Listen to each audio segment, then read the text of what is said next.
Hi everybody, I'm Bill Sanders and this is Watch Art Sci, the art and science of watch collection. Today what I want to do is talk about Roger Smith watches. Roger Smith was the student of George Daniels, and George Daniels was probably the greatest late 20th century, very early 21st century watchmaker.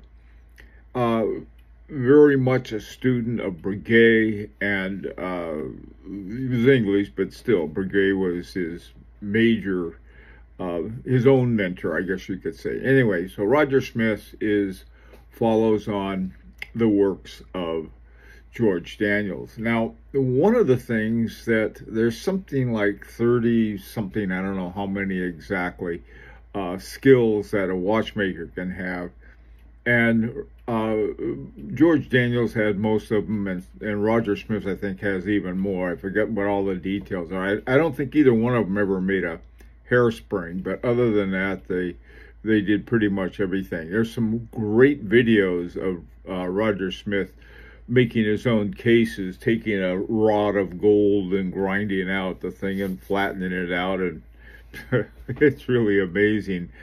Anyway, so let's take a look at his watches. Now, the first one is Series 1, and I got to tell you, this is my favorite. It's the most simple. It's time only, hours, minutes, and seconds. Down at the lower right down there, you can see what the front of the movement looks like, and you have a opinion for the hour and second hand in the middle, and then there's a little bridge down at 6 o'clock where the second hand goes.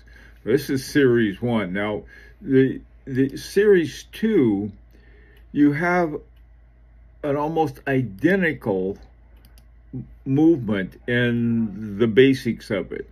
There you have the center seconds. I mean, the center minutes and hours, and then the small seconds down at 6 o'clock. And what this has is a power reserve indicator. And you can see how things have been added from what was on the base movement. The third one is Series 3. It sounds like a really original. Series 1, 2, and 3. That's fine. Now here, what you can see, if you those two green lines show these were from the base movement that he had, where you have the hour and minute, and then the little small second bridge, and the two red arrows sort of show where it fits.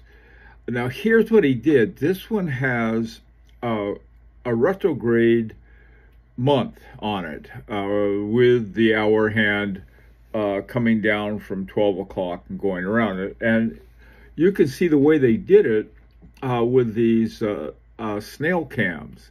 You can see up there at the top, you can see the snail cam up there. And the way it works is that the old snail cam, you're going around it, and then when this sort of the breaking part is sort of like this, and then it goes wham down like that, and so it whoops back, and then it does it again for the next month. I found out about that. Jean-Marc Viderec had done this on several movements that he made for Harry Winston back, I think back in the 80s, when he was working with Roger Dubuis back then. And so here I see it again, and it's an ideal way to make retrogrades. Now, this is the most important one of the series, and one I like a lot. There's sort of it's not real long, but it's a longish statement. This is by Roger Smith. He says, "The Series 4 represents my ultimate challenge and is in many respects my ultimate watch. It is certainly the most complicated, but that wasn't really the challenge. The complication wasn't the challenge here. Something George Daniels drummed into me as a young man were his ultimate principles of watch design, And these are mine too. Got them from other kinds of things. Actually, I got it from programming, and that was clarity and simplicity. The watch that we made with Larique, we followed these principles very carefully, and we had a designer who followed them as well. George absolutely hated watches that looked like an Enigma machine and needed Alan Turing to work out the time. This is probably, I've said this a lot of times, why I'm really not a big fan of either tourbillons or of chronographs. You just get all of this stuff there that gets in the way of telling time. Not as much with tourbillons, and some tourbillons are pretty clear, but you know, and of course there's some chronographs that are very clear, like the Agograph chronograph, again by Jean-Marc Wiederrecht. Anyway, he said, elegant and simplicity must be our design creed. And again, something I very, very strongly agree with. The real challenge was achieving this complexity whilst concealing it within a deceptively simple aesthetic and preserving the primary purpose of a watch, to tell the time in an instant. In other words, glance at it, boom, see it, you can see the time. The function, which has always stumped watchmakers, is the traveling date hand. I refer to this as a hand date, and basically what you have is you have the date around either the edge, like it's here in the Series 4, or you have it somewhere in between, and then you have another hand, and the hand just points to it. Now, sometimes it covers it.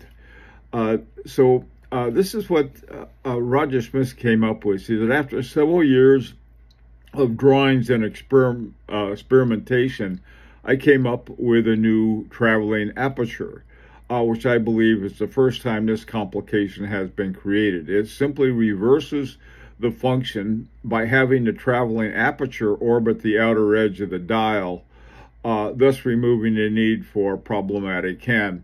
Now, I circled it, and there are just these two little brackets, I guess, around the current date. And so as it moves around, it doesn't clutter it.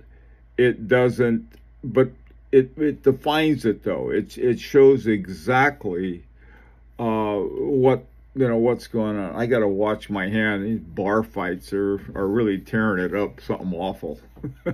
Anyway, this is sort of what George Daniels considers the epitome of his own watchmaking.